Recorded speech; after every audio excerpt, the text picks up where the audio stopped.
Hi viewers, నమస్కారం. నేను doctor Sunita, fertility consultant, 49 fertility centre, Tirupati branch. So కొంతమంది జిమ్ వర్కర్స్ ఉంటారు. సో జిమ్కి వెళ్ళే లేడీస్లో ఫర్టిలిటీ ఇష్యూస్ ఎలా ఉంటాయని చెప్పి ఒకరు డౌట్ అడిగారు అనమాట. నార్మల్గా మనము ఎప్పుడు కూడా ఏ రకమైన ట్రీట్మెంట్స్ తీసుకుంటున్నా మోడరేట్ ఎక్సర్సైజ్ అనేది సజెస్ట్ చేస్తాం. దానివల్ల ఏంటంటే బాడీలో ఉన్న హార్మోన్ ఇంబ్యాలెన్సెస్ అనేది కొంచెం కరెక్ట్ అయ్యి ఓవ్యులేషన్కి వాటికి హెల్ప్ అవుతుంది.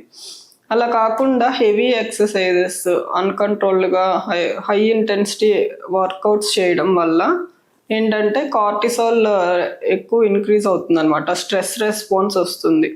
దీనివల్ల కొంచెం సైడ్ ఎఫెక్ట్స్ వస్తాయి. సైడ్ ఎఫెక్ట్స్ అంటే ఫర్టిలిటీ రిలేటెడ్గా, అంటే ఎనోవ్యులేషన్ కానీ లేదంటే ల్యూటియల్ ఫేజ్ డిస్టర్బెన్సెస్ కానీ ఇట్లాంటివి వచ్చే అవకాశం ఉంటుందన్నమాట. హై జిమ్ వర్కౌట్స్ చేస్తున్న వాళ్ళలో మాత్రమే ఇటువంటి ప్రాబ్లం అనేది ఉంటుంది. సో దీంతో పాటు వాళ్ళు కొన్ని సప్లిమెంట్స్ తీసుకుంటుంటారు. ఆ సప్లిమెంట్స్ వల్ల కానీ అంటే ఎక్కువ డైటింగ్ చేస్తారనమాట. ఫుడ్ మొత్తం తగ్గించేసి అసలు జీరో కార్బ్స్ అని చెప్పి ఇట్లాంటివి చేస్తుంటారు. సో వీటి వల్ల ఏంటంటే సడన్ చేంజెస్ వల్ల, బాడీలో సడన్ చేంజెస్ వల్ల హై స్ట్రెస్ రెస్పాన్స్ అనేది వస్తుంది.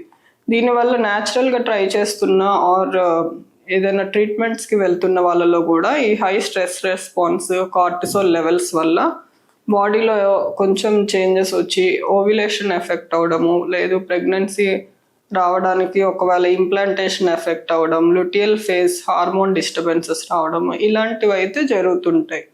కాబట్టి ఎప్పుడు కూడా ఎక్స్ట్రీమ్స్ అనేది చేయకూడదు. మోడరేట్ యాక్టివిటీ అనేది రికమెండెడ్ అనమాట.